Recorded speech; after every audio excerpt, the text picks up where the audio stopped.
¿Cómo están? Les damos la bienvenida a un nuevo episodio de Fútbol Neto. Hoy uno de esos capítulos, una de esas charlas que realmente creemos que va a rebotar y mucho, y un poco esa es la idea, ¿sí? Y antes de arrancar y de presentar a nuestro invitado, obviamente que lo saludo a Pablo Sarinelli. ¿Cómo está, Pablo? ¿Cómo está, Jorge? Última vez sin Manu. Debería Sí, ser. Esperemos que vuelva. Estrenando cuadritos. Me gusta. Que igual, recomendación, no es patrocinador, no los regalaron, los pagamos, pero Quiricocho es una marca también bastante innovadora, disruptiva, y los cuadritos que hacen mención a Ronaldo Cruyff, ahora los vamos a ver, son de ahí. Igual, si hay alguno que le interese, siempre estamos abiertos. Por supuesto. Porque obviamente que eso también hace la industria.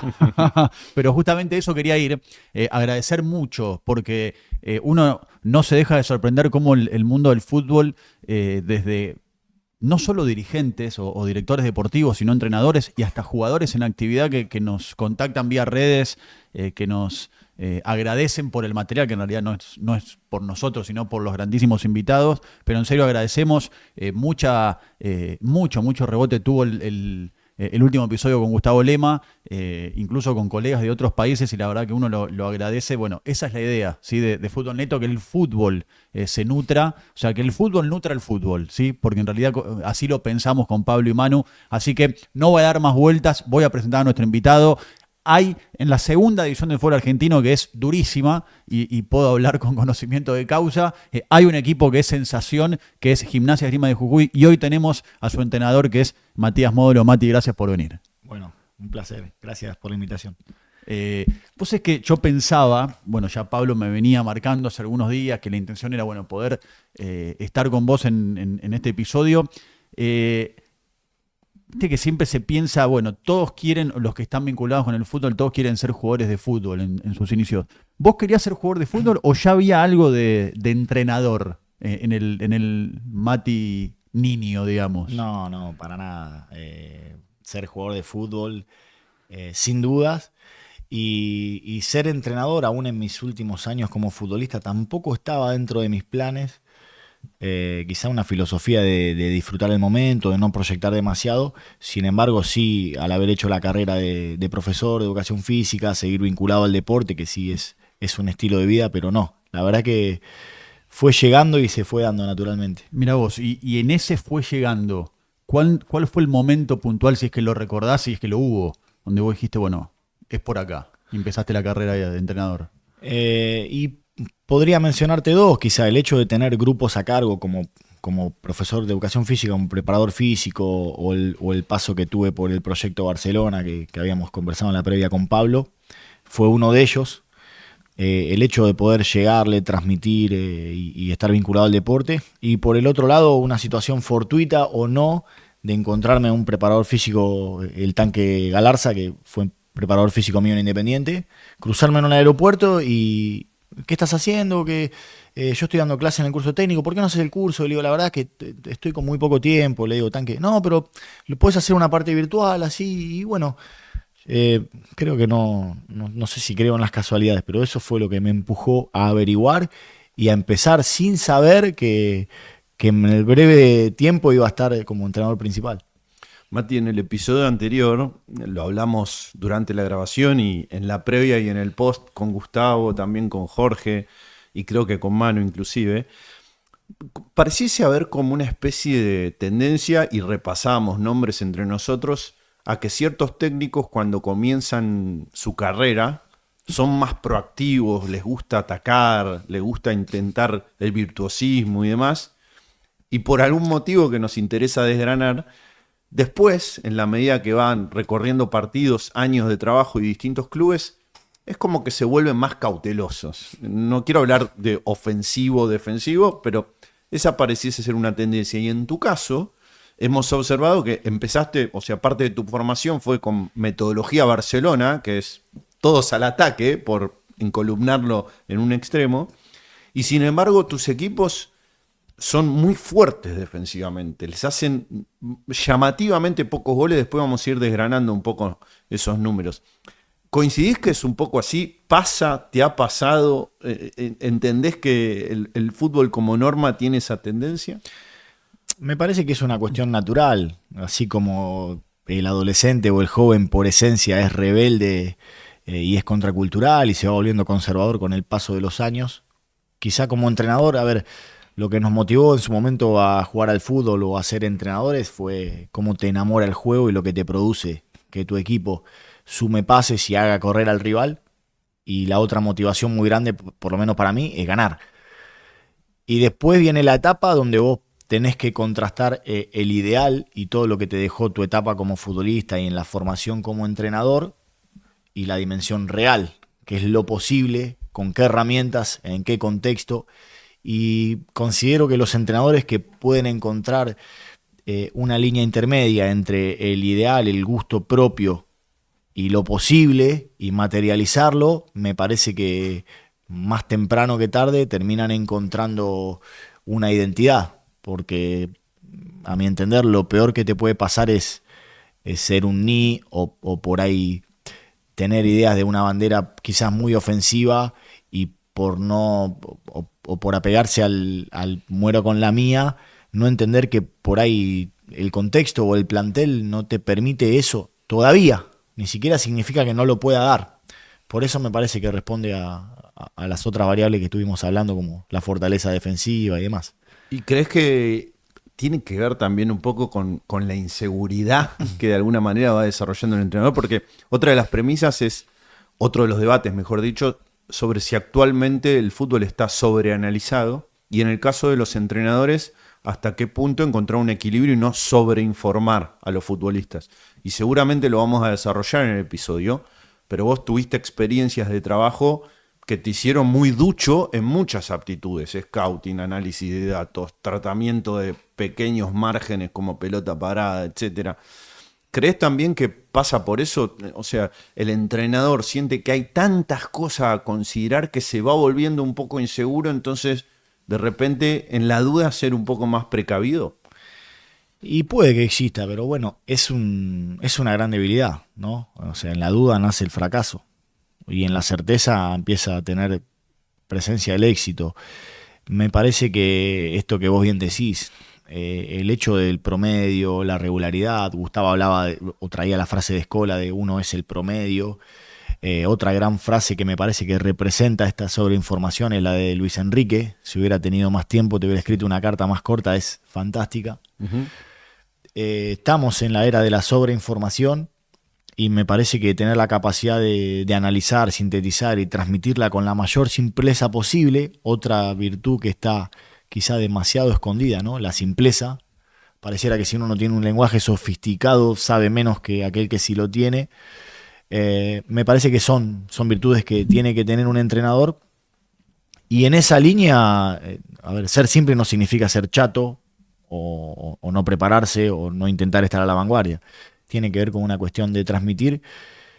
Y sí, en mis comienzos, sobre todo en mi primera oportunidad en AFA, el desafío centro español era salvarnos del descenso. 11 puntos debajo de Claypole, donde si no tenés una defensa importante y si tenés, o en la analogía con el boxeo, que el fútbol tiene mucho de eso, tenés la mandíbula de cristal o cualquier golpe te manda a la lona, es difícil construir algo en base ahí. Creo que mis inicios y también por una convicción hicieron que de atrás para adelante me parece que es una gran frase también para ir construyendo un equipo y un proceso. Ahora, Mati, Pablo hablaba del término inseguridad. ¿Puede también haber, y cómo se maneja, si existe cierta frustración en ese, mientras tanto, digo, en esas variantes que uno tiene que ir encontrando, que nos pasa a todos? O sea, uno puede haber llegado, por ejemplo, a los medios con una idea de decir, bueno, yo voy a hacer esto. Y después el medio en sí te da un cachetazo de realidad y te dice, pará, nene, que las cosas no son tan así. Bienvenido. Exacto. Te dicen bienvenido. Exactamente. Bueno, imagino que el fútbol es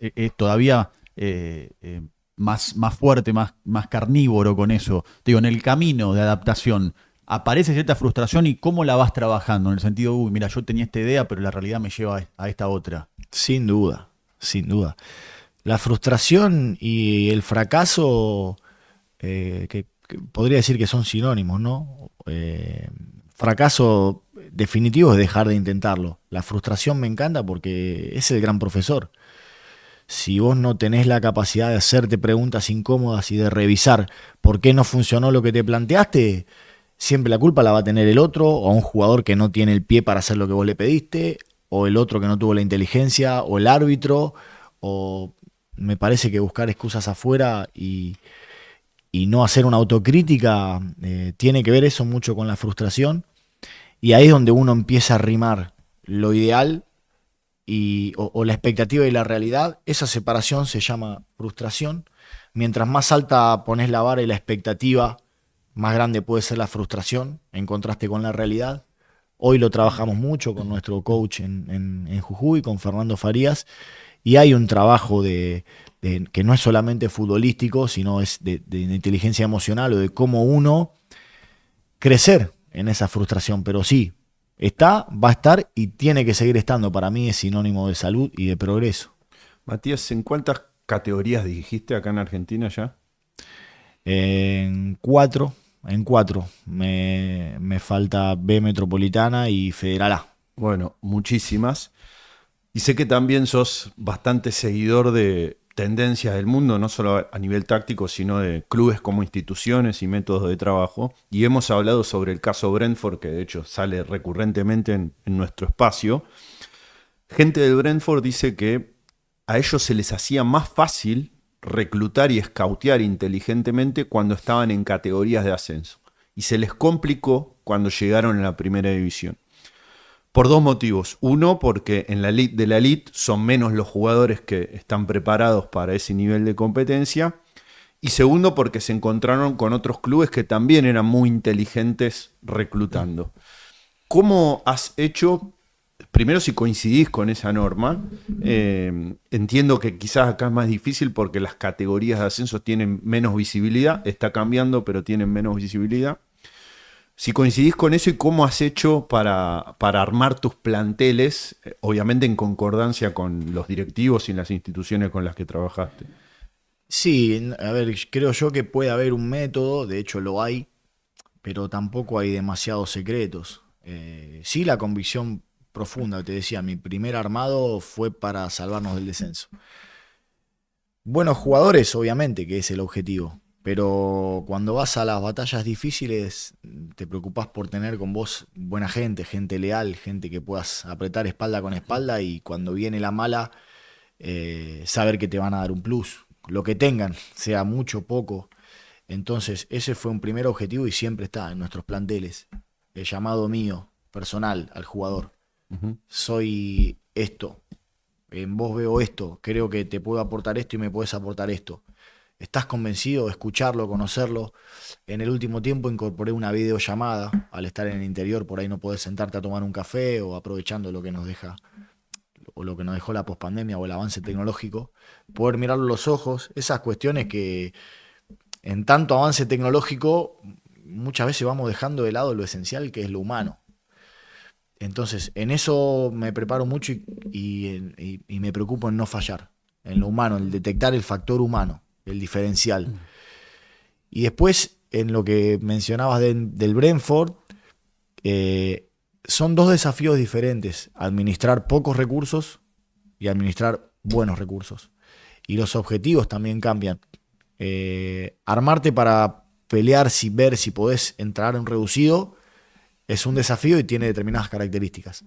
Armarte para pelear un ascenso requiere de otro perfil de futbolistas.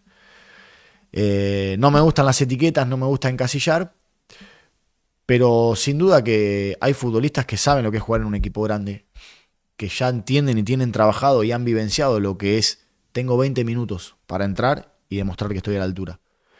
El futbolista de una categoría de ascenso para pelear un reducido, que normalmente viene de que le hayan cerrado las puertas en uno o dos lugares, que por ahí no puede encontrar su prime, seguramente necesite confianza, 2, 3, 4 partidos, rodaje. Si vos peleás un ascenso no le podés dar 4 partidos. Y hay una gran frase que sé que la utiliza mucho Gaby Milito, que es, no es que no tenga paciencia, lo que no tengo es tiempo. Ujú. Necesito esto ya.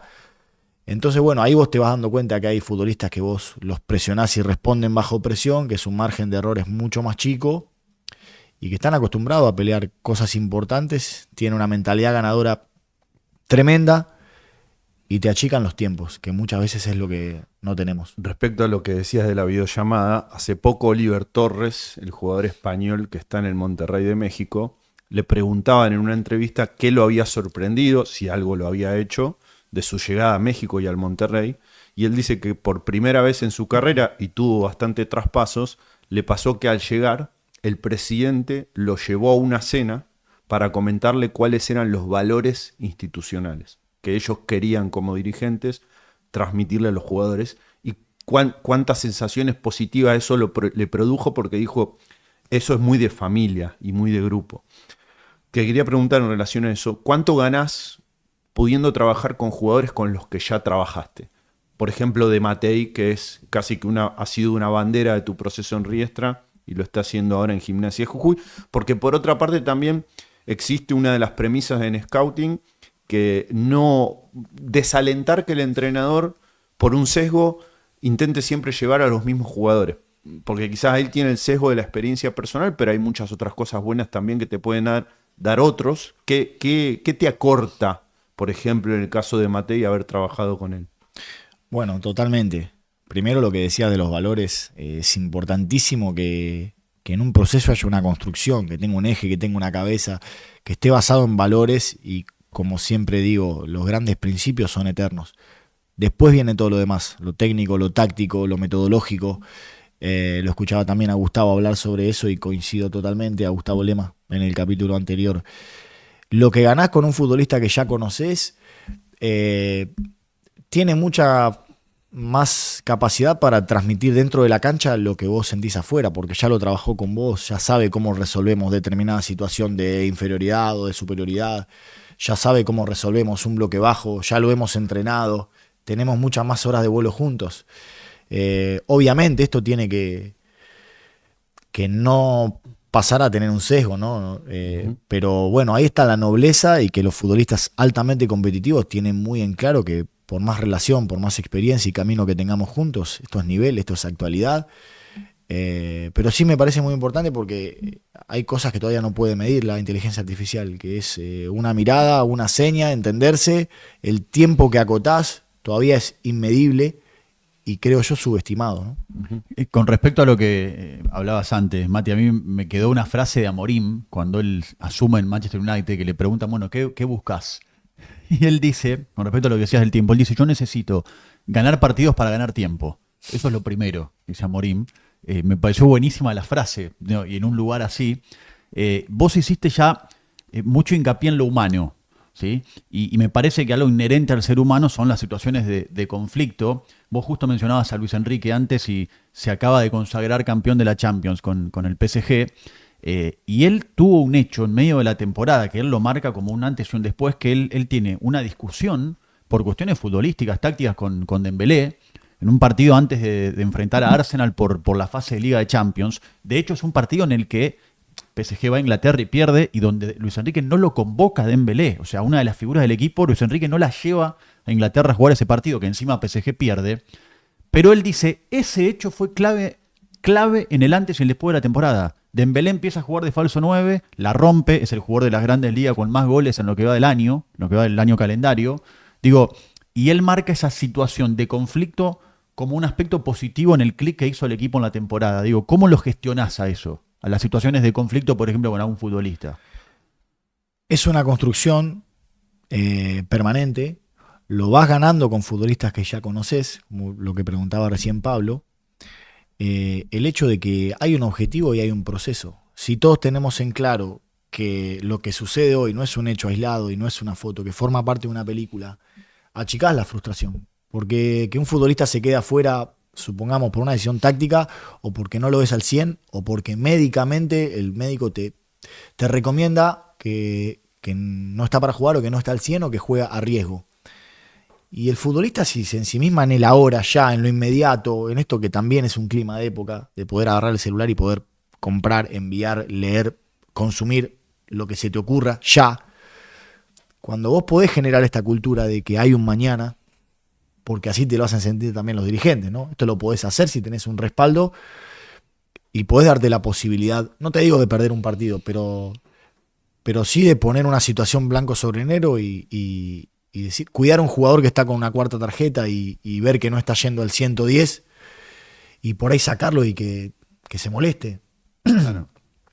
Es parte de eso. Pero mi mirada y la del cuerpo técnico es una mirada global y que no responde solamente a lo inmediato. Y cada vez lo veo y lo ratifico más. Los procesos que buscan la inmediatez están mucho más cerca del fracaso que del éxito, sin redefinirnos y sin ponernos a hablar filosóficamente de lo que es una cosa o la otra, ¿no? Pero es insoportable la necesidad de lo inmediato porque anula un proceso. Y entonces, bueno, hoy ganamos y no sabemos cómo, pero ganamos. Y sí, no importa, a mí lo que me importa es ganar. Bueno, hoy estamos contentos que ganamos, sí, pero ¿por qué ganamos? ¿Cómo vamos a ganar el que viene?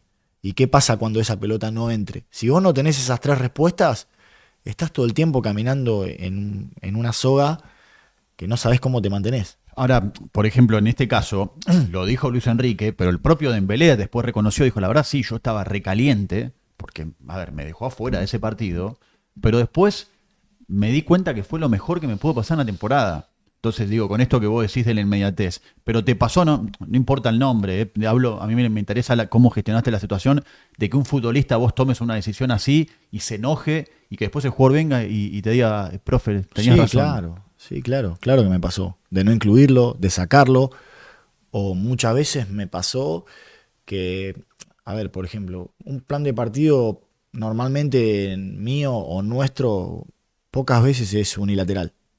Pocas veces es, vamos a hacer esto porque yo lo vi y se hace lo que yo digo.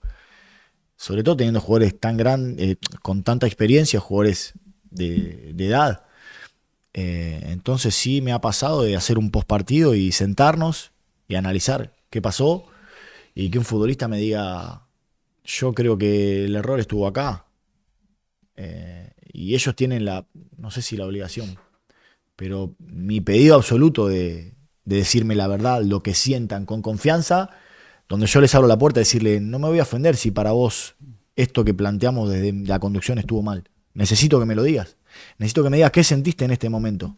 Dame la posibilidad de corregirlo o de explicarte el porqué y convencerte de que si lo hago y vos estás convencido va a funcionar. Yo puedo estar muy convencido de algo, pero si no hay convencimiento dentro de la cancha, quedamos en la mitad del río y no sabemos si estamos cambiando el caballo.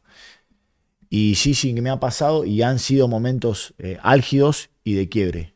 El hecho de decir, no, creo que lo resolvimos con esto, pero me parece que con lo otro podíamos ir por ahí.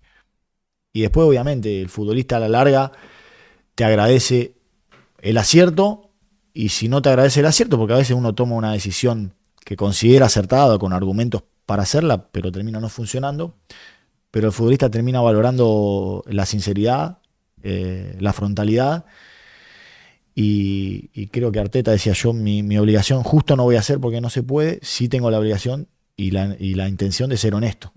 Que decir, tomo esta decisión porque tengo estas herramientas y estoy convencido. Sé que puede ser injusto para vos o para algunos, tenés un plantel de 30. Pasa que hay un futbolista que tuvo una semana excelente, pero es un extremo, por ejemplo. Hizo 3 goles, la rompió toda, mejor en métricas, pero ese partido considero que es para jugar con 2 centrodelanteros, no juego con un extremo. Voy a ser injusto con ese jugador. Pero si logramos entender que hay un plan, que hay un objetivo por encima del nivel individual, es todo mucho más llevadero y más sencillo. El ejemplo que diste sobre el debate del plan de partido me parece fenomenal porque no hay manera mejor de convencer a tus futbolistas que ellos hagan propia una idea. De eso la mejor manera de hacerla propia es que se sientan parte de por qué hacemos esto o por qué hacemos lo otro. Uno de los grandes dilemas respecto al caso que decía Jorge Luis Enrique Dembélé, de repente fue en la semana sucedió, en la previa del partido. Te pregunto, como entrenador, ¿te puedes dar el lujo durante un partido de tomar una decisión que crees que por algún motivo no es la mejor deportivamente, pero a la larga, o sea, no pensar en el partido y pensar en el largo plazo? Sí. Por ejemplo, un jugador no hizo un comportamiento que le pediste y querés demostrar liderazgo, pero es un buen jugador, entonces lo sacás en ese partido, sin importar que sea de mayor calidad, porque sabés que va a ser un mensaje que se va a la larga va a beneficiarlo, o va a beneficiarlos a ustedes como equipo. ¿Te puede dar ese lujo en el partido? Te puede dar ese lujo según el momento del torneo, tu colchón de puntos, tu respaldo. Pero sí, me lo he dado, como por ejemplo dejar un futbolista sabiendo que lo iban a echar y habiéndolo trabajado con él y sabiendo que lo iban a echar y dejarlo. Para que Y que lo hayan echado. idealmente lo Y echen. lo echaron. Sí. Como para que aprenda, digamos. Hay un bien mayor, pero solamente podés hacerlo. O sea, primero lo haces a riesgo, porque si vos perdés un partido, Claro. los dirigentes no van a ponerse a pensar en tu perfil docente, que tampoco tiene que ver con un tema de docencia, sino con un tema de conveniencia. Si un jugador no sabe jugar con amarilla, jugando en la defensa, y no sabe manejar ciertos momentos del partido y no sabe controlar su estado emocional, no es un futbolista de élite y no puede pelear un torneo. Con esa convicción, vos tomás esa decisión. Va más allá. Entonces, no prefiero perder el partido, pero prefiero perder este partido o que pase lo que pase en este partido, si eso me va a permitir, cuando llegue a instancias finales, sentir que ese jugador está preparado. Pero el riesgo es muy grande, porque nada me garantiza que yo después voy a poder reemplazar bien a ese jugador y voy a llegar a instancias finales. Es casi una moneda al aire, pero bueno, sí, lo he hecho y también con el backup de decir, bueno, si el riesgo es muy grande, por lo menos le habré dejado un aprendizaje al jugador que no me habrá servido a mí en lo profesional, pero sí le habrá servido al futbolista en su carrera. Mati, voy a, sin repetir y sin soplar, intentar decirlo correctamente. 1-0, 1-0, 0-1, 1-0, 1-0, 0-1, 1-1, 0-0, 1-0, 0-1. Casi que un código binario, probamos previo al episodio, porque en mis ejercicios de análisis de datos hasta incluso le di esta información al ChatGPT para que me ayudara a desglosar cuáles equipos en el mundo y principalmente en la Argentina tienen estas tendencias de resultados en las cuales ni el propio equipo ni el rival convierte generalmente 2 o más goles por partido. Y hice un ejercicio y tu equipo, en lo que va de 2025, es puntero del torneo. En 12 de 18 partidos, ninguno de los 12 equipos convirtieron más de un gol, el 66,6%. Y uno de los equipos, top 3 en la Argentina, considerando las dos principales divisiones, que mayor porcentaje tuvo de partidos con ese resultado es Platense, que acaba de ser campeón hace tan solo unas horas, 76,1%, 16 de 21 partidos. ¿Cuán característico es el fútbol argentino y probablemente una categoría de ascenso con la necesidad de privilegiar el arco en cero? ¿Cuán elemental es para conseguir un objetivo deportivo? Bueno, para mí es importantísimo. No tengo reparos en decir que si un equipo mío gana 5-3 o 4-3, no me deja una sensación de que ha sido un buen partido. Seguramente que tenga muchas cosas que recoger de ahí para mejorar, si un rival me llegó demasiado. Me parece que no tiene que ver con un instinto conservador, simplemente que uno avanza desde la confianza de sentir, a ver, vamos a un entretiempo, hemos jugado al fútbol a cualquier nivel, no importa, termina el primer tiempo y vos qué indicadores tenés para sentir que lo estás haciendo mejor que el rival, sobre todo cuando enfrentás a un rival que sabés que es un rival de fuste. No nos patearon al arco, es una expresión vulgar que me parece que es para decir la mitad del trabajo está hecho. Y después que suelo jugar con muchos mediocampistas mixtos, o creo que es una etapa donde los llegadores o los mediocampistas son los que terminan haciendo la diferencia. Y en esa función mixta, un futbolista que se descuelga en ataque o se desdobla, si siente que ante la pérdida no va a haber una buena respuesta del equipo, lo más probable es que lo haga con temor, que no pueda desanclarse de su función defensiva. A mí me gusta que el mediocampista o el lateral, cuando pasa al ataque, tenga cabeza de 9, tenga cabeza de gol. Y es difícil que pueda hacerlo si sabe que ante una pérdida no hay una buena respuesta. Y después me gusta mucho asignar roles dentro del equipo y es fundamental que los que están para defender en la fase ofensiva estén defendiendo y estén marcando en ataque, que es una fase del juego muy importante. Y para eso tenés que asignar roles. Y después me parece que también le da mucho margen a los delanteros. Saber que al equipo le llegan poco, no se sienten con la obligación de decir, uy, si no hago un gol en cuanto nos lleguen nos pueden lastimar.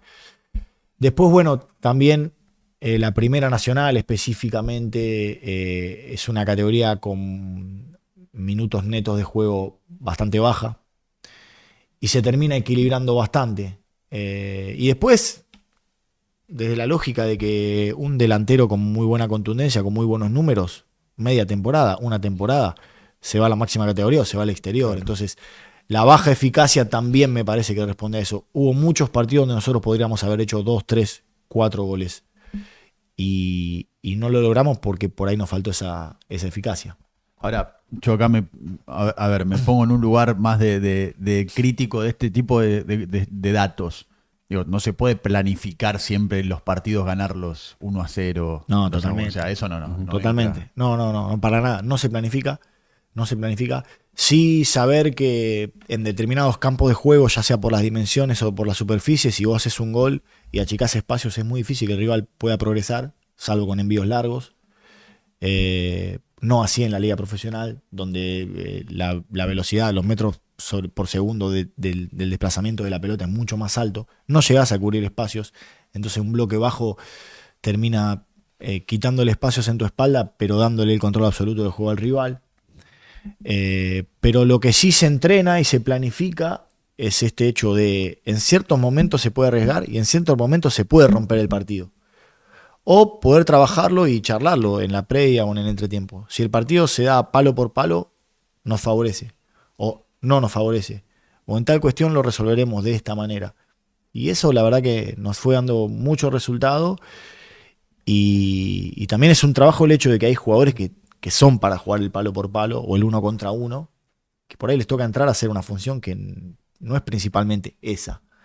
Y ahí es donde he visto mucho delanteros que terminan jugando de lateral bis y terminan haciendo una infracción sensible, y eso te va dando datos que cuando vos tenés que apostar por cerrar un partido, la famosa frase, ¿no?, de dónde está la llave, o la típica del hincha decir, no, el segundo habría que haberlo jugado igual que el primero. El rival me puso 5 delanteros. Claro, sí. Explícame cómo se hace para jugar igual. Yo creo que también tener en claro que hay momentos donde la fase que hay que hacer mejor es tal o cual. Momento que la fase que hay que hacer bien es defender. No mucho, sino bien. Listo, defender. ¿Cuál es el problema? Es una fase del juego, no es la que elegimos. Ahora, tenemos los recursos para imponernos y sacarle la pelota a un rival que nos puso 5 delanteros y 2 enganches y ya está jugado totalmente. Y es lo menos. No se ve prácticamente en el fútbol mundial, me parece. Ni en Riestra ni en Gimnasia de Jujuy, esto lo chequeé ayer, te dieron vuelta a un resultado. Nunca. Con lo cual hay algo ahí también que tiene que ver con la táctica o con el entrenamiento, con el liderazgo. ¿Qué diferencia encontraste? Nos decías en la previa que en Riestra, independientemente de que ocupaste más de un rol, eras parte de un engranaje que ya estaba funcionando, mientras que en otros clubes en los que has dirigido es como que tenías la llave del club porque tenías que hacer todo al mismo tiempo. ¿Qué diferencias encontraste al trabajar en Riestra y qué destacás de ese proceso? Como decís, hay una matriz, llegás con tus cualidades y tenés que tener la suficiente capacidad de adaptarte a algo que ya está funcionando, entender en qué cuestiones podés agregar un valor agregado, en qué cuestiones tenés que dejar algo que viene funcionando bien y no querer tener ese pecado de ego de querer modificar algo que funciona. Y fundamentalmente tratar de entender los por qué de tal cosa se viene haciendo así. Remates pocos fuera del área, por ejemplo. A mí me encanta rematar de afuera del área. Me gustaba como futbolista y me encantan esos jugadores que tienen media distancia. Pero si vos analizás los datos, cada vez hay menos goles afuera del área. Quizás sea un círculo vicioso, ¿no? Como se hace pocos goles, se practica menos y se patea menos. Pero todo ese tipo de estudios nos fue dando, bueno, el Riestra que hizo un gran reducido o ese proceso. Y después también entender el por qué con futbolistas normalmente, que hablamos mucho del scouting, con futbolistas que venían de 1 o 2 categorías más abajo, vos podés llegar a determinado nivel. Porque asumen los roles, porque ya viene habiendo una línea, porque tenés referentes que te bajan ese mensaje. Entonces también te facilitan la tarea, ¿no? Ahí hay algo que a mí me encanta, porque a mí, digamos, como especialista, entre comillas, de fútbol europeo, me molesta mucho tener que cargar con el chiste de los colegas, hablo, de mis propios compañeros de canal, a veces bueno, pero eso es fútbol europeo. Ahora, contanos cómo es que Riestra ha basado mucho de lo que fue, de lo que es hoy, por ejemplo, en el Brentford, un equipo que ha sido paradigmático con el tema análisis de datos, data en el fútbol del mundo, no solo en la Premier. Bueno, porque creo yo tuvimos la humildad de entender que para enfrentar equipos que tienen un presupuesto tremendo, que tienen el jugador número 12 que puede ser la gente, o que tienen una localía muy fuerte como puede ser la Ciudadela, tener la humildad de decir, jugar de igual a igual en tal condición no nos conviene. Entonces, durante varios partidos hemos adoptado un bloque bajo o una neutralización del rival, pero jamás resignando el ataque. Y bueno, con Santi Basile, que es mi analista principal, que estábamos juntos en Riestra, tratamos de buscar perfiles de equipo que tuvieran esa estructura. Un equipo que para la categoría en la que está jugando suele ser denominado chico o que recién llega a esa categoría. Un equipo que por ahí en jerarquía individual en 1 contra 1 no tiene para imponerse contra un equipo que tiene doble, el triple del presupuesto. Un equipo que no tiene la obligación de estar dentro de los 3 primeros inmediatamente, como puede ser el caso de los equipos grandes de cada categoría, y que se viene viendo que le cuesta mucho por ahí volver a donde estuvieron históricamente. Entonces me parece que eso nos facilitó el hecho de buscar perfiles de equipo que tengan esa estructura y tratar de entender por qué, cómo lo hacían y qué fases del juego o qué automatismos podíamos nosotros emular, ensayar en la semana para llevar a cabo en los partidos. Nos ha dado mucho resultado. Y también para el jugador, el hecho de ver que lo que vos estás planteando lo hicieron, y lo hicieron equipos de similar jerarquía, comparando, ¿no?, en las ligas, también es una motivación y me parece que fue, dentro de mi carrera, me ha dejado un gran aprendizaje también eso.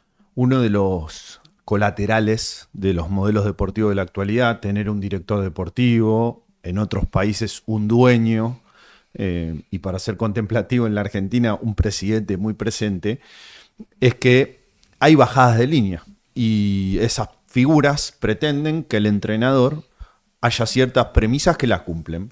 En el mejor de los casos porque sienten que es la dirección hacia donde tiene que ir el club independientemente de los nombres.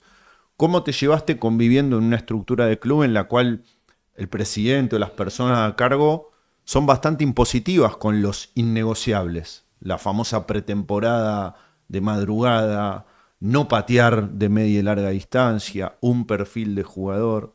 Totalmente.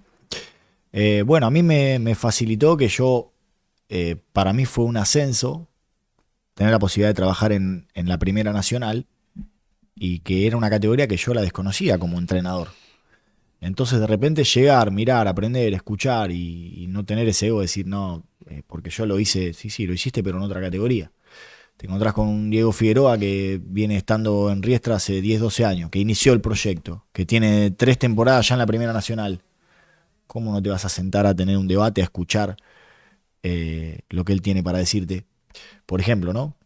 Me he llevado muy bien, tenía una función ahí que me parece que potenció la estructura y la estructura me ha potenciado a mí como entrenador. Y después también entender que cuando vos llegás a un lugar, en cualquier ámbito y orden de la vida, te adaptás a una estructura que ya viene funcionando. Quizá lo que es un poco chocante es que uno creció y se formó con la idea de un entrenador, de una figura rutilante, omnipotente, con la llave del club, como vos bien decís, como fue admirar a, no sé, a un Basile, a un Merlo. Entonces es chocante porque difiere mucho esa figura de la tarea que me tocó a mí. Pero yo creo que para conducir y para lograr cosas importantes hay que pasar primero por la hoguera del ego y entender que uno va a un lugar a aportar y también aprender. Y mi paso por Riestra fue ese y fue magnífico. ¿Y hay una bajada de línea? Por ejemplo, ¿no se patea desde lejos? ¿En nuestro club no se realiza ese tipo de remates? Sí, totalmente. Porque hay una fundamentación, aparte, cuando vos la ves y que no responde a un capricho, sino responde a un dato, a un trabajo, a un análisis de mucho tiempo, que yo no lo había hecho. Entonces, bueno, lo primero que uno tiende ante algo desconocido o algo que a priori parece impuesto es rechazar y ponerse la vereda enfrente. Y después decís, no, pará, tiene un fundamento, los jugadores lo tienen interiorizado, o yo le busco la vuelta para convencerlos, o con argumentos cambiar ese concepto, o bueno, adaptémonos y veamos qué pasa. Y cuando vos ves que funciona, a ver, uno quiere ganar por encima de mostrar su sello también. En eso, como Gustavo Lema nos decía que tomó de Fútbol Neto esto de iniciadores y finalizadores, yo voy a acuñar me gustó lo de Pablo que dijo esto de presidente muy presente. Me parece que lo voy a empezar a incorporar. Está bueno. Traté de ser Está bueno, pero me gustó porque viste que acá en el fútbol argentino es como que hay cuidadoso con las exacto, palabras que elegí. pero me gusta. Ahora, Mati, en ese día a día, porque por ahí, a ver, siempre se miró con cierto recelo y siempre fue un club con determinadas polémicas, pero digo, las cabezas del proyecto de Riestra son personas que más allá de sus roles específicos tienen un nivel de preparación o una sabiduría con respecto al fútbol importante. Entonces digo, Sí, eso sí, quizás claro. es algo que tanto no se conoce, ¿no? No, totalmente. Me parece, por lo que he percibido, sobre todo con el ida y vuelta con la gente en la pretemporada que hicimos en el verano, en la playa, que se pudo revertir un poco eso, porque se vio que más allá de la imagen que se pueda tener de afuera, lo que hay es mucho trabajo, es 24/7. Esto que vos decís. No es que una persona con poder adquisitivo armó un club y baja los caprichos de que tiene, los quiere bajar y yo materializo eso. No, no, no. Hay un debate, hay una mesa de trabajo todos los días, 1, 2, 3 horas. Hay análisis, hay redoblar esfuerzos, hay concentraciones entre semana, hay triples turnos. Hay cuestiones que otros equipos no lo hacen y no tienen la posibilidad de hacerlo tampoco. Entonces, coincido, hay un desconocimiento muy importante, pero bueno, digo, es un club que para poder comprenderlo del todo tenés que estar adentro y también está bueno que desde afuera yo creo que lo misterioso también es un poco más atractivo, así Claro. que dejamos ahí un halo de misterio. No trates de entenderlo, como dijo algún No lo entiendo, gran claro. filósofo. Ahora- Perdón, Pablo, porque quería preguntar en esto de cómo haces hincapié desde el comienzo de la charla en los temas humanos y en cómo gestionar situaciones.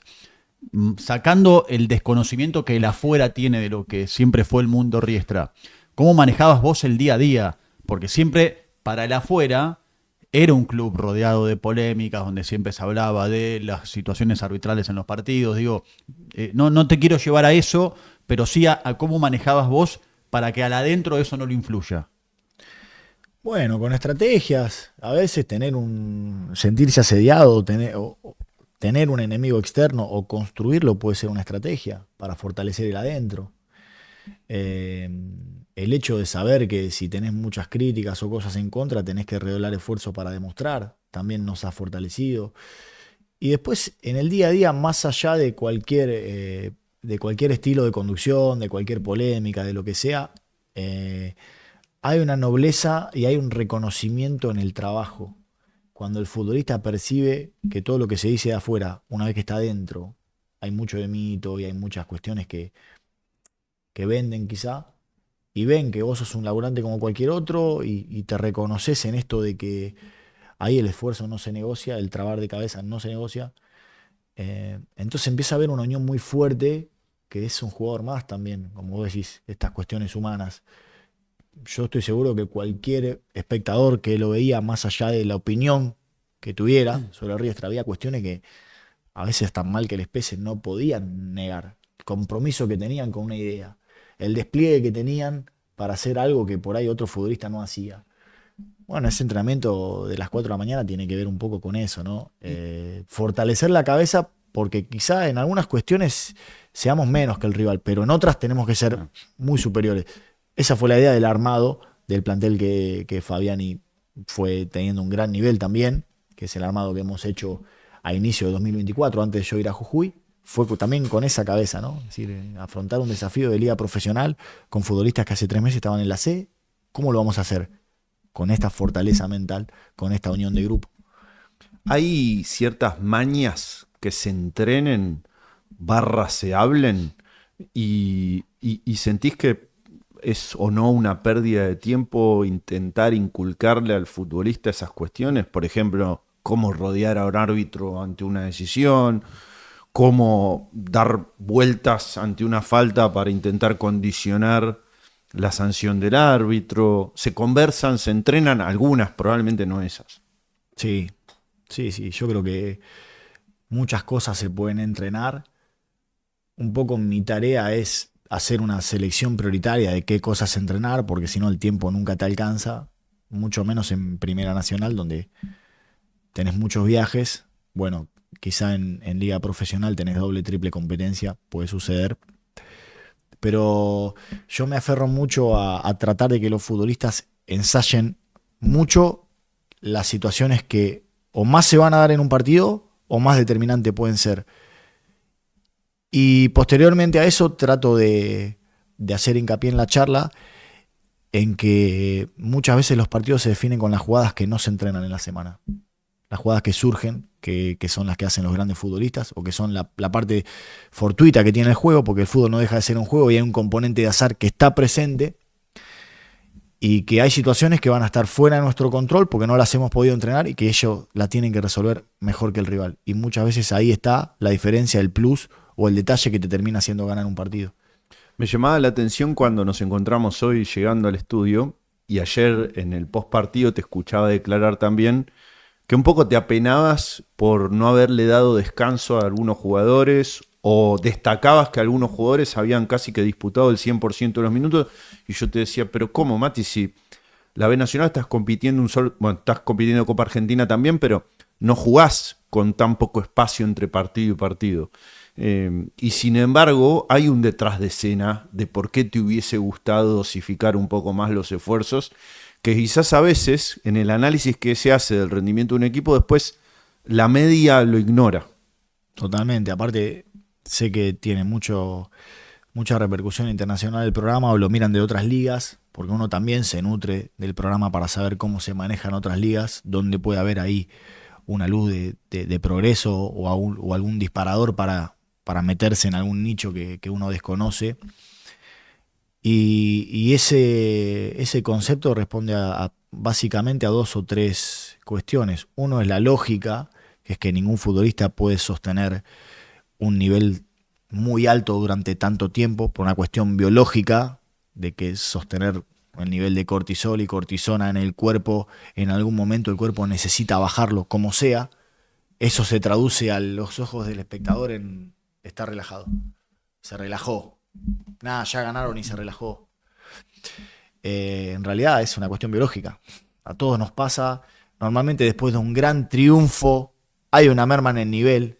No tiene que ver con que el jugador se fue de joda, no durmió o menospreció al rival siguiente, sino con que te preparás tanto quizás para tal desafío que una vez que lo lográs, el cuerpo necesita reposar para reconstituirse. Eso por un lado. Y después por el hecho de que junto a Deportivo Madryn somos los equipos que más viajamos en la categoría. Hemos trabajado mucho en la logística. Gimnasia en los últimos 15 años no ganó más del 25% de los partidos de local. No sumó ni siquiera en más del 35%. Cuando nosotros llegamos al club era uno de los desafíos. Primero estaba recuperar la fortaleza de local. Paso siguiente era competir de visitante. Competir. Porque el equipo no competía. Uno de los partidos más flojos de nuestro ciclo, contando el año pasado y ¿no? Fue contra Ferro en Caballito. Nosotros llegamos en un vuelo a la 1 de la mañana, cenamos, descansamos, y al otro día, por más que jugamos a las 7 de la tarde, el equipo no compitió. Y nosotros con un plan de presión alta, con futbolistas con un promedio de edad de 29, 5, 30, perdiendo 1-0 a los 15 minutos, no lo pudimos sostener. Y ahí, ¿cuál es la asociación? ¿Que llegaron tarde y durmieron mal? Que no hubo un buen descanso. Nos dejó el aprendizaje de bajar el promedio de edad debido a los viajes con respecto al armado para este año. Y después del hecho de que nosotros teníamos un plan de presión alta y nos venía dando mucho resultado. Y cuando llegó ese partido, la duda era seguir con los que nos había dado resultado o ir por un plan un poco más conservador, de menos desgaste físico, pero que iba en contra de lo que el equipo sentía que podía hacer. Y tuvimos que chocar para entender que a veces lo que uno quiere y sabe hacer bien, a lo que conviene, muchas veces no coinciden. Y después trabajamos mucho en la logística. Los vuelos de Jujuy y Buenos Aires son en horarios que a veces Muy te incómodos. rompen la planificación. El club está haciendo un gran esfuerzo para venir 2 días antes y asegurarnos la noche anterior que sea de un buen descanso. Y en eso hemos logrado mejorar mucho los indicadores y bueno, la posición del equipo tiene que ver fundamentalmente con los puntos que hemos sacado de visitante y también mucho trabajo en lo mental. Cuando yo llegué al club, los mismos jugadores te decían, pero de visitante. Bueno, me parece que también poder cambiar esa idiosincrasia que te lleva tiempo fue fundamental para este momento. Yo, Pablo, me acuerdo, siempre pongo respecto a lo primero que marcabas, te lo dicen los especialistas de tenis, que es esto de la relajación, que es muy común que un tenista top 100, por ejemplo, que en un Grand Slam le gana un top 10, ¿sí? Da el batacazo, la sorpresa del torneo y en la ronda siguiente pierde con el 130, 140. Y te decían, ¿qué es eso? O sea, es imposible evitar esa relajación después de un gran resultado. Digo, porque siempre me quedó ese ejemplo, sobre todo con analistas por ahí de tenis que además son extenistas, entonces te dicen, te pasa, naturalmente no podés evitarlo y lo trabajás y es algo que es imposible. O sea, Por eso la importancia de tener un plantel competitivo y que a la hora de necesitar un recambio, primero el que está y el que jugó sienta que tiene que sostener el nivel y si no va a perder el lugar. Y en el caso de que uno lo considere, decir, necesita un descanso y la alternativa me permite sostener las prestaciones que el equipo viene teniendo. Claro, en este caso, por ahí, perdón, Pablo, digo, con el ejemplo que yo di, la diferencia obviamente es que estamos hablando de un deporte grupal, ¿no? Contra uno donde hay un solo competidor. Vos hablaste, o sea, vos conocés la primera edición y la segunda edición del fútbol argentino. Hay una gran diferencia ahí, que es el VAR. Y vos alguna vez hablaste de que también tenías que trabajar distinto en función de eso, como por ejemplo en la pelota quieta en defensa, dejar de hacer marca personal para hacer más marca zonal. Ahí lo linkeo directamente con que la marca personal se presta más al agarrón y a que el VAR te descubra alguna cosa, ¿no? Pero ¿qué más tuviste o qué más cambiaste vos en tu rutina de trabajo a partir de VAR o no VAR?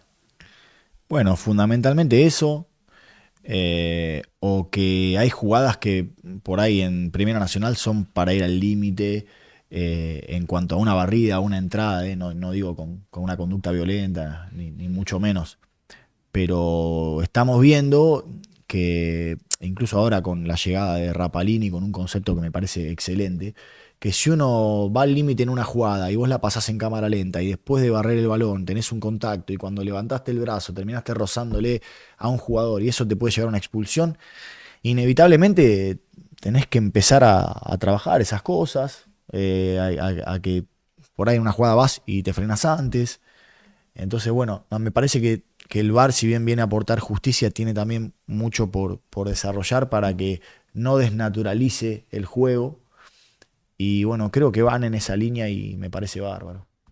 Vos sabés que mientras comentabas lo de la liberación de cortisol, no paro de recomendarlo porque estoy fanatizado por un libro que estoy terminando que se llama Los líderes comen al final, de Simon Sinek.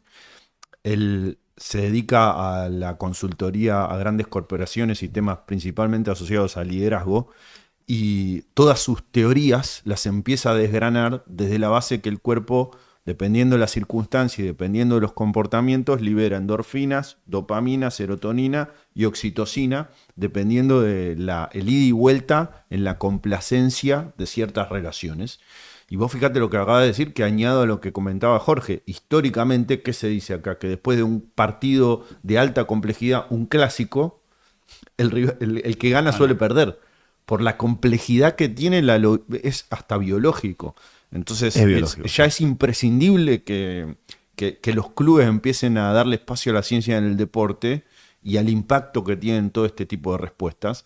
Por eso me interesaba también algo que dijiste, que a qué le han asociado, porque uno diría, Gimnasia de Jujuy, esa localía imbatible, y sin embargo esa estadística demuestra lo contrario. Sin meterte en problemas, yo sospecho que quizás tuvo que ver el conflicto entre barras que hubo durante mucho tiempo y que quizás al jugador le generaba más presión disputar partidos como local. ¿Han tenido alguna conclusión, explicación al respecto? Sí, sí, que es que en el fútbol argentino cada vez hay más presión, lo que hablamos de la inmediatez. eh, Me parece que los grandes jugadores no son solamente los que tienen un pie de elite, sino una cabeza de elite o la capacidad de gestionar las emociones, que para mí es la primera vez de poder tener un profesional del área trabajando en ello. Porque la ¿Un presión, psicólogo? un psicólogo, psicoanalista, coach, master coach, que trabaja mucho sobre esto. Y que nosotros al preparar un partido tenemos en cuenta el contexto, cómo va a responder la gente, cómo iba a responder ayer en San Martín si nosotros lográbamos el primer gol, cómo lo íbamos a manejar en Tucumán cuando fuimos con Riestra, sabiendo que son equipos que es ascenso o fracaso absoluto. Y que estando a 5 puntos de la punta son asediados y el equipo en los primeros 10 minutos no está avasallando al rival. Se juega con eso y se trabaja y también influye en el armado de un plan de partido. A veces más determinante que en otros momentos. Pero en esto que comentás, está muy bueno que se sepa el hecho de cómo influye esta gestión en las relaciones, que en definitiva son relaciones, son relaciones. Lo futbolístico está condicionado a las relaciones. Te toca convivir con un futbolista que se enoja, que siente, que está contento, con un dirigente que en tal momento es mejor decirle una cosa, en tal momento es mejor callar otra, en tal momento. Y me parece que en esa gestión está muchas veces el plus, porque métodos de entrenamiento, sistemas tácticos, hoy con la tecnología todos lo tenemos al alcance, todos lo copiamos, lo charlamos. Pero ahí está el diferencial, ahí está el diferencial. La localidad en Jujuy es muy fuerte, hay un componente climático, pero mucho más está el psicológico. Nosotros tenemos 1300 metros de altura allá, casi imperceptible, sin actividad física, pero se siente, sobre todo cuando hay viento norte, que la composición de oxígeno en el aire baja y le puede pegar al rival. Pero nos pasa a nosotros lo mismo cuando venimos para acá. Nosotros cada 15 días estamos viajando 500, 600, 800, 1000 kilómetros y para eso necesitas mucha fortaleza mental y recambio físico. Y, perdóname, detalles que esto me preguntabas. Saber que jugadores más de un 80 viajen en fila de emergencia en el avión. Tenemos una persona, Coco, abocado a eso. Saber que un viaje de más de 6, 7 horas, el micro tiene que ser suite, o el futbolista que mide más de un 80, 1,90 sufre más la espalda. Y que por ahí no te lo va a notar en el partido, pero le damos un día más de recuperación en el postpartido. Volver de Mendoza o necesitas un día más. Y el futbolista te dice, no, estoy bien. O ahí por ahí el doping biológico que le llaman de sentirse que está pleno, pero decirle, no, sé que estás bien, pero hay algo que es silencioso que tiene que ver con la recuperación. Y por ahí ese día cuando haces un trabajo de tenencia, ese futbolista va de apoyo o tiene menos estrés mecánico. En esos detalles creo que por lo menos nos dan resultado, ¿no? Si no parece como que uno inventó la fórmula de algo. No, pero también al futbolista le gusta sentir que lo cuidan y que hay un trabajo o un abordaje personalizado en cuanto a su estructura, su pensamiento. Yo puedo dar fe que un viaje cerca de la zona de emergencia de un avión te cambia la vida. Porque si no, los que somos largos se complica. Mati, ya antes de terminar, hiciste hincapié en algo que está bueno, el tema de la logística, cómo le cuesta a los clubes del interior. Yo conozco mucho el fútbol del interior y hablando con muchos dirigentes de clubes del interior, incluso clubes importantes, te dicen es muy difícil convencer a ciertos jugadores de venir al club. Es más, me han dado ejemplos puntuales que por supuesto no vienen al caso, pero me decían, mirá, a tal jugador le ofrecíamos 5 para venir acá y después firmaba por 2 o 3 en Chacarita, Ferro, Platense, porque el jugador es difícil moverlo. ¿Te pasa eso y cómo convences al futbolista para, por ejemplo, llegar a, más allá de lo interesante que ya se nota que es el proyecto de Gimnasia de Jujuy? Bueno, mostrar que hay un proceso, porque yo creo que cualquier persona necesita cierto grado de estabilidad con respecto al cumplimiento de las obligaciones por parte del club, con respecto a la calidad de vida, con respecto a si tiene familia o no, con respecto a un entrenador que no dice hoy jugamos así, mañana jugamos totalmente lo contrario, hoy me servís y mañana me parece que eso es un desastre. Primero transmitirle esa seguridad y esa certeza. el hecho de que se sienta parte de algo que es un poco más, que la responsabilidad no va a ser solamente de él.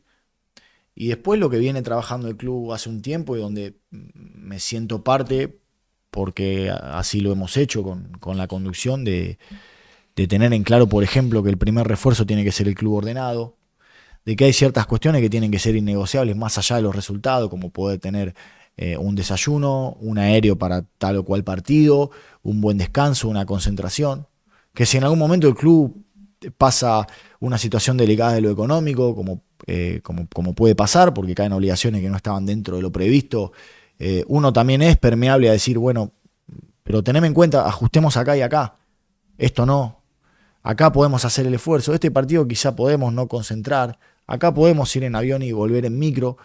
Me parece que forma parte de sentirse que es un equipo y que las decisiones se toman en equipo. Me parece que eso es fundamental. Sí, estamos en una provincia que me parece en un pensamiento centrista, como tiene, y esta, no entro a la batalla de unitarios y federales, pero marcan una historia que es innegable. Y no nos han televisado, por ejemplo, solamente 2 partidos y acá en Buenos Aires. Entonces eso hace que el futbolista sienta que tiene menos visualización, menos vidriera, influye. Pero bueno, así como tiene ese lado B, te puedo decir el lado A, lo que me ha significado, por ejemplo, a mí ser entrenador en el interior.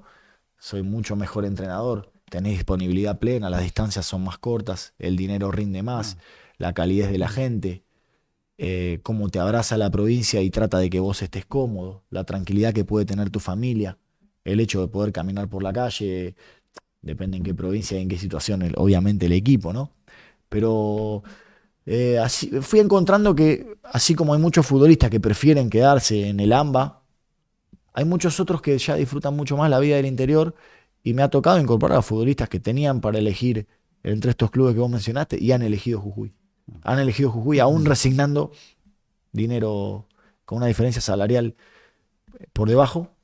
Han elegido Jujuy, así que me llena de orgullo y me parece que también está dando la vuelta y el que no está convencido me parece perfecto que no venga. Último que no lo quería dejar afuera, Mati, porque también forma parte de mis peleas diarias de hace muchos años. Yo me dedico a tecnología de análisis aplicada al fútbol y mi contraparte suele ser alguien que dice, bueno, pero invertir en eso lleva tiempo y lleva dinero.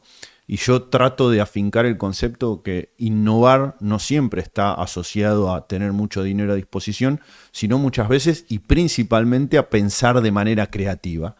¿Qué te suena el 1 de 147? Y si podés contar un poco cómo hiciste en aquella oportunidad para administrar pocos recursos y obtener resultados. Totalmente. Sí, cuando armamos el primer plantel, en Centro Español probamos 147 jugadores y eso que pusimos un filtro, ¿no?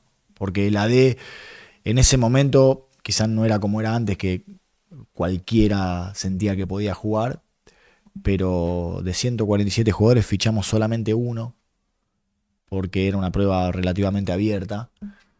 Y quizá mi formación como docente me inculcó siempre el hecho de pensar fuera de la caja.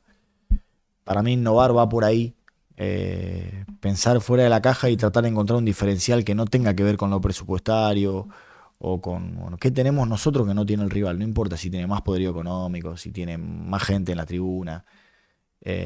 Y eso nos ha dado siempre progreso y eso nos ha invitado a motivar.